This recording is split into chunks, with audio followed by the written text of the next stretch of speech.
जीव जगतर स्थिति वर्णना। स्वामींकर मुखु शुणी ईश्वर घराणी, संतोष होइले मुहि जीव सृष्टि जानी। बड़ से अगम्य कथा अपूर्व कहानी, करे मिथिलाटी मोर जणाइल स्वामी। आउ एक कथा मोर इच्छा शुणिबारे, शुणिले सन्देह जीव मनर मध्यरे।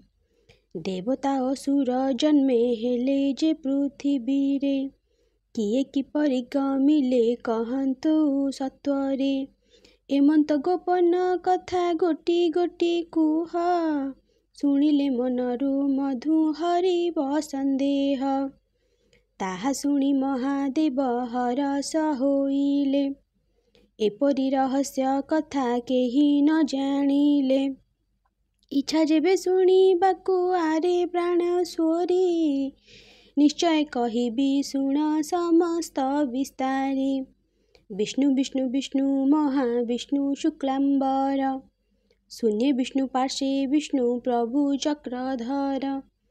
ताहांक महिमा पुଣି असाध्य जानिब, असाध्य कार्यटी तांक करन्ति सम्भव। ताहांक कृपा बळु मु एगुड़ कथन, जानिबारु हेली मुहि आजि भाग्यवान। रचि 14 भुवन जीवंकु रखिले, बाछि बाछि स्थान मान बाछि बाछि देले। ब्रह्मलोक भूतलोक जे लोकटी जान, पिशाच चतुर्थ जान कूर्म जे पंचम। षष्ठ कुमंडुके जान 7 नागलोक, देवांकु नवम पुଣି अनष्टर जाक। दशमरे तपलोक धर्मलोक जानी, रखाइले एकादशे एहि परि पुଣି। द्वादश भुवने तहु चंद्र जे रहिले, सूर्यलोक कृटी सेहु त्रयोदशे देले। निरंजन भुवनकु चतुर्दशे जान, परम ब्रह्म निराकार तांकर से स्थान। पंचदश भुवन कृत त्रयोदश लोक, एथि मध्ये भुवन जे अछि जे अनेक। पंचदश वैकुंठ द्वादश कैलास, ब्रह्मपुरे नव अटे सप्त चले वास। द्वादश भवन जान निशाकर बास, एहिपरि भावे जाने गढ़िले पीतबास। मर्त्ତରେ बसिले जाई रत्नाकर जानी, 12 तिनि जान एक संजीवनी। शून्यपुर 16 जान 14 मेदिनी, गढ़ुछति परम ब्रह्म सबु मन जानी। 3 लक्ष नदी कुजे पुण्य शत शत, पंचदश क्षेत्र जान 12 गोटी अर्थ। वर्गलोक 84 4 गोटी वर्ग, 36 घोटी जान त्रैलोक संभव। 14 भुवने जेझा गले पुरी, देवगण रहिले कि स्वर्ग नाम तारी। समस्त गुणरे पूर्ण अदिति नंदन, स्वर्ग कले राज जान सेहि नारायण। इंद्र देवपति हेले इष्ट समस्तंका, मानिले इंद्रंक बाणी तांको देवलोक। आज्ञा जे मानिले तांक देवता सकल, सकले कहिले तुम्बे धन्य आदिमूल। नैरत कुबेर चंद्र सूर्य जे वरुण, मरुति आबर साते सेहु जंतुराण। 10 दिगे 10 पाल जाग्रत रहिले, 4 मेघ बरसीण सृष्टि को पालिले। एथु अनंतरे शुण प्राण प्रिया मोर, आदि विष्णु महाविष्णु कले व्यवहार। पड़िदात्री हेले लक्ष्मी जीवंक निमन्ते, पालिबि संसार सार जीव थिब जेते। पृथिवीर भारा जदि अतिशय हेब, नासिबे परम ब्रह्म एक थाटी ध्रुव। विष्णु विष्णु विष्णु पुणी विष्णु परम ब्रह्म ताहांक ठारु संभव तत्व न भाव सृष्टि को भी आईबे जे अटंती विधाता संसार गढ़िबे जान ए शुभ वारता अभिनव संसार क्यों दक्ष जे रचिबे केउठारे केउ कथा अभाव न हेबे ऋषि माने जात हेबो ब्रह्म जे कारण जगत बारण जान तांकरी विधान 13ଟି भुवन पुणी अन्य देव लोक त्रिदेश जे जानिब नाम बृंदारक मर्त्ୟରେ रहिबे पुणी नरगण माने ख्यात होइबेटी जान नर लोक माने मंचपुर श्रेष्ठपुर समस्त भुवनु नित्य अनित्य संसार विष्णु भियाणु मर्त्ୟରେ रहिबे जेणु एहाकु भोगिबे जन्म होइन पुणी निश्चय मरिबे देवदानव नर जे देव जे गढ़िबे गढ़िबा परे जानिबे कଳି जे लागिबे ज्येष्ठ श्रेष्ठ होइबाकु बळि जीव मन स्वार्थ लागि बळि देव समस्त नियम राग क्रोध अपमान प्रतिहिंसा जान होइले अधिक जान अघटन पूर्ण दुष्टनाशी शिष्ट रखी पालिबे जे हरि ए समस्त विधान को गढ़ नर हरि ए जे अमृत बाणी होइला विधान समस्त करिले त्याग विष्णु नारायण पृथ्वीर सजना जान कले नर हरि नित्य ब्रह्म शून्य बास सेहु दैतारी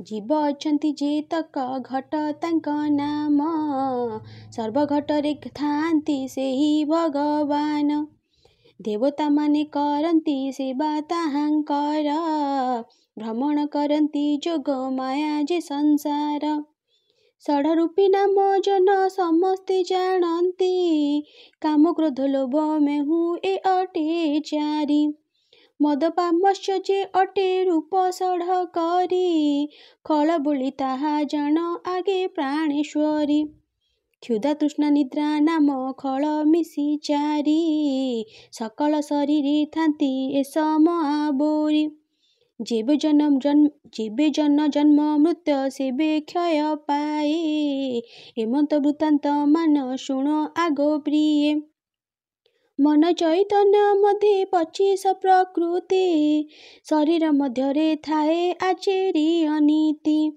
जेउ नर करी बटुई ताहांकु प्रकाश पंचभूत नाम जान शरीरे मंडित एमंत शरीर मध्ये से खेले आसरी खेलुतांती नाना रंगे से कुंज विहारी एमंत पराम जान सत्यर पुरुष ध्यान जोगी सर्व घटी हुवंती प्रकाश मधुबोला कथा तांक हृदय शीतल शांति दया क्षमा सबु अटई मधुर श्री प्राणी करू अछंती आचरणे ताहा भक्ति सागर रूपारे हेब प्राण प्रिया पंच इंद्रिय जाहार बश्च निजे बळे जठरे जनमी जदि संसारे गमने सर्वबेले गमु थाए संसार मायाण पाप पुण्य एहा सबु हृदय जागरण से जाहा करिब ताहा भोगे अविरत भव भय पार बारु नाही जे मुकुत प्रार्थना से बेले कले न शुणे श्रीपति शुणुमछि प्रियतमा लक्ष्मी कथन लक्ष्मी पुराण शुण अपूर्व कथन पुणी दक्ष राजांकर नव गोटी कथन पुणी दक्ष राजांकर नव गोटी जान थिले जे संतान पुरी अपूर्व कथन पृथ्वी को करिले वेद सर्वे बांटी देले हरि भाग कला बेले दक्ष 7 गार देई 7 गार 7 सिंधु नामटी जे होई सेही सागर रे नाम करूछि वर्णना शुणिन आनंद हेब मोर प्रियतमा।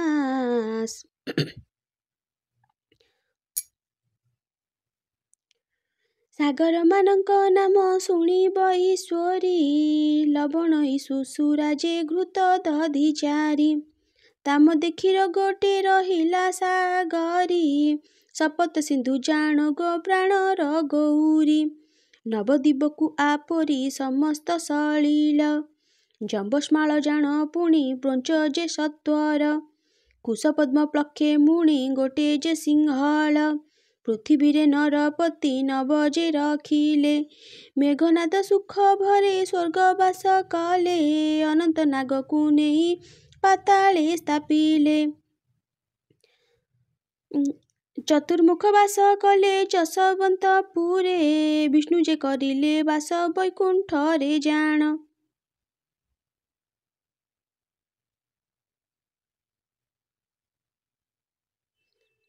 ଅନନ୍ତ ନାଗକୁ ନେଇ ପାତାଳେ ସ୍ଥାପିଲେ, ଚତୁର୍ମୁଖ ବାସ କଲେ ଯଶୋବନ୍ତୀପୁରେ। ବିଷ୍ଣୁ ଯେ କରିଲେ ବାସ ବୈକୁଣ୍ଠରେ ଜାଣ, କୈଳାସପୁରୀ ହେଲା ଆମ୍ଭ ବାସସ୍ଥାନ। ଧର୍ମରାଜା ଯମ ପୁଣି ସଞ୍ଜୀବନୀପୁରେ, ଅଳକାପୁରକୁ ନେଇ ରହିଲେ କୁବେରେ। ସାଗରେ ଅଗ୍ନି ଯେଉଁ ସିନ୍ଧୁରେ ବରୁଣ, ଚନ୍ଦ୍ର ଦଧି ସାଗରରେ କ୍ଷୀର ଯେ ପବନ। କୋଣଠାରେ ଅଷ୍ଟବସୁ ଜ୍ୟୋତିପୁରେ ରବି, ଶୀତାଂଶୁ ଭୁବନେ ଜାଣ ବିଶ୍ୱଦେବା ଛବି। ଚିତ୍ରଶାଳପୁରେ ଜାଣ ବିଶ୍ୱକର୍ମାଟି ରହିଲେ, ଅଶ୍ୱନୀ କୁମାର ଜାଣ ବାସ ଜୟନ୍ତୀରେ। ଚନ୍ଦ୍ରରେଖାପୁର ବାଛି ରହିଲେ ଜାହ୍ନବୀ, ଅଧିଷ୍ଠାତା ଅଷ୍ଟଶିର ଠାରେ ମହାଦେବୀ। ବାର ଯୋଗୀ ତୀର୍ଥ ଭୋଗେ ଲଗ୍ନ ଯେ ବରଣ, ରାଶି ନକ୍ଷତ୍ର ଆବର କାଳ ଗ୍ରହ ଗଣ। ସେମାନେ ଗୁଣନ ହୋଇ ରାତ୍ରି ଦିବସରେ, ଶୁଭାଶୁଭ କଥା ମାନ କହନ୍ତି ସଂସାରେ। ଚତୁର୍ମୁଖ ଦେବ ସ୍ରଷ୍ଟା ବ୍ରହ୍ମା ଋଷି ଗଣ, ଦେବ ବେଦବାକ୍ୟ ଚଳାଇବେ ପାଳିବେ ସୃଜନ। ଚାରି ମେଘ ବରଷିବେ ବେଳ କାଳ ଜାଣି, ସର୍ବଂସହା ପୃଥିବୀକୁ ପାଳିବେ ଧରଣୀ। ଧାରଣ ବାସୁକୀ ସର୍ପ ସୃଜନର ଭାର, ମେରୁଗଣେ ଆଶ୍ରା କରି ଚାଲିବେ ତ୍ରିପୁର। ବିଷ୍ଣୁଙ୍କ ଆଶ୍ରୟରେ ରହିବ ଜଗତ, ସର୍ବଘଟେ ଜାତ ହୋଇ ବିଷ୍ଣୁ ଥିଲେ ପୂର୍ଣ୍ଣ। ସର୍ବଘଟେ ନାରାୟଣ ଥିବେ ଉଭା ହୋଇ, ବିଶ୍ୱବ୍ରହ୍ମାଣ୍ଡେ ବିଷ୍ଣୁ ନାମ ସାର ଜୟୀ। ବିଷ୍ଣୁ ନାମ ବ୍ରହ୍ମାଣ୍ଡରେ ଅଟେ ଯେଣୁ ସାର, ସମସ୍ତେ ପିଣ୍ଡରେ ଥିବା ତାଙ୍କ ଅଧିକାର।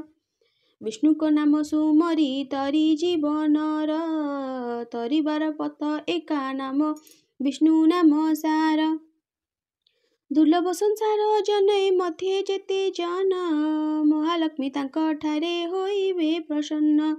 ବିଷ୍ଣୁଙ୍କ ନାମକୁ ଯେଉଁ ଜନ ପାଶୋରିବ, ଜନମଠାରୁ ମରଣ କଷ୍ଟ ଯେ ଭୋଗିବ। ଅଙ୍ଗାର ଯେପରି ଜାଣ ସ୍ୱାଦ ଗନ୍ଧହୀନ, ସେହିପରି ସଂସାରେ ବିଷ୍ଣୁ ତ୍ୟାଗୀ ଜନ। ଜୀବମାନଙ୍କୁ କିପରି ରଖିଲେ ଯେ ହରି, ସେହି କଥା ଗୋଟି ଏକ କହୁଛି ବିସ୍ତାରି। ଏମନ୍ତ ଲକ୍ଷ୍ମୀ ପୁରାଣେ ବଖାଣିବ ଯାହା, ମନ କର୍ଣ୍ଣ ଦେଇ ଶୁଣ ପ୍ରିୟ ତମା ତାହା। ଜଣ ଜଣ ହୋଇ ପୁଣି ଯେତେ ଜନ ମିଳେ, ସେତେ ପୁରେ ନେଇ ଜନ ସୁଖେ ବାସ କଲେ। ଦକ୍ଷ ପ୍ରଜାପତି ଯାହା କରିଲେ ସମ୍ପନ୍ନ, ତାହା ବୁଝିବା ଲାଗେ ଯେ ଲକ୍ଷ୍ମୀଙ୍କ ପୁରାଣ। ଦକ୍ଷ ଯାଇ ପହଞ୍ଚିଲେ ଆଦି ବ୍ରହ୍ମା ପାଶ, ବୋଇଲେ ଭୋ ଦେବା ଯାହା କରିଲ ଆଦେଶ। ଯାହା ପୁର ଥିଲା ତାହା କରିଲି ପୂରଣ, ପୁର ମାନଙ୍କରେ ପୂର୍ଣ୍ଣ ହୋଇଲା ଯେ ଜନ। ମୋର ଆସ୍ଥାନକୁ ତୁମେ ଦିଅନ୍ତୁ ଚିହ୍ନାଇ, ସେହି ସ୍ଥାନେ ସିନା ମୁହିଁ ରହିବି ଗୋସାଇଁ। ଶୁଣିନଟି ଆଦ୍ୟା ବ୍ରହ୍ମା କହନ୍ତି ବୁଝାଇ, ତୁମର କାର୍ଯ୍ୟରେ ମୁହିଁ ସନ୍ତୋଷ ଯେ ହୋଇ। ତେଣୁ ମୁଁ କହୁଛି ଜାଣ ଆହେ ଦକ୍ଷ ପୁଣ, ଯେଉଁଠାରେ ତୁମ ଇଚ୍ଛା ରହିବ ବହନ। ଏମନ୍ତ ଶୁଣିଲେ ବ୍ରହ୍ମା ଶାଢ଼ୀ ଧରି କରେ ବାନ୍ଧିଲେ ରକ୍ଷିଣ ପଣେ ବ୍ରହ୍ମା କରଣୀରେ। ଦକ୍ଷ ନେଇ ଶାଢ଼ୀ ପୁଣି ବ୍ରହ୍ମାଙ୍କ ହସ୍ତରେ ବିଦାୟ ହୋଇଲେ ଦକ୍ଷ ସନ୍ତୋଷ ବିଧିରେ। ମର୍ତ୍ତ୍ୟରେ ପହଞ୍ଚି ଦକ୍ଷ କରନ୍ତି ବିଚାର ମନ୍ଦର ପର୍ବତ ଜାଣ ଦକ୍ଷିଣ ଦିଗର। ସେ ଗିରି ଅଟଇ ପୁଣି ସର୍ବସାଧନାର ଉପଯୁକ୍ତ ପିଠି ପୁଣି ନାମେ ଗିରିବର। ତହୁଁ ପାଶେ ଅଛି ପୁଣି ଶାଖାବତୀପୁର ଶାଖାବତୀ ତୀରେ ପୁଣି ଆଶ୍ରମ ନିକର। ଆଶ୍ରମକୁ ଗମନ ଯେ କଲେ ଦକ୍ଷ ଜାଣି ହୋଇଲେ ସୁଖ ଆନନ୍ଦ ସମସ୍ତେ ଯେ ଋଷି। ଦକ୍ଷକୁ ଦେଖିଣ ସର୍ବ କରିଲେ ପ୍ରଶଂସି ଭକ୍ତି ବରେ ଦକ୍ଷ ତହୁଁ କରିଲେ ଗମନ। କରଯୋଡ଼ି କହନ୍ତି ଯେ ବିନୟ ହୋଇଣ ଶୁଣନ୍ତୁ ଏଥର ମୋର ଆସିବା କାରଣ। ଦକ୍ଷ ବ୍ରହ୍ମାମ୍ବ ନାମ ଶୁଣନ୍ତୁ ଗୋସାଇଁ ମନ୍ତ୍ରକୁ ଆଧାର କରି ସୃଷ୍ଟି ଯେ ରଚଇ। 14 ବ୍ରହ୍ମାଣ୍ଡ ସୃଜି ରଖିଲେ ସକଳ ରଖିଲେ ସେଠାବରେ ଯେ ସର୍ବ ଜୀବ ଦଳ। ସକଳ ଜୀବଙ୍କ ତହିଁ ଯେ ସ୍ଥାପିଲେ ନିଜର ଆଶ୍ରୟ ପାଇ ଏଠାକୁ ଆସିଲେ। ଏହା ଶୁଣି ଆନନ୍ଦିତ ମରୁତ ଯେ ଋଷି ଦକ୍ଷଙ୍କୁ ଦେଲେ ଯେ ସ୍ଥାନ ହୋଇ ହସି ହସି। ସ୍ଥାନ ପାଇ ଦକ୍ଷ ପୁଣି କରିଲେ ଗମନ ମହାଲକ୍ଷ୍ମୀ ପୁରାଣରେ ଭୁଣିଲା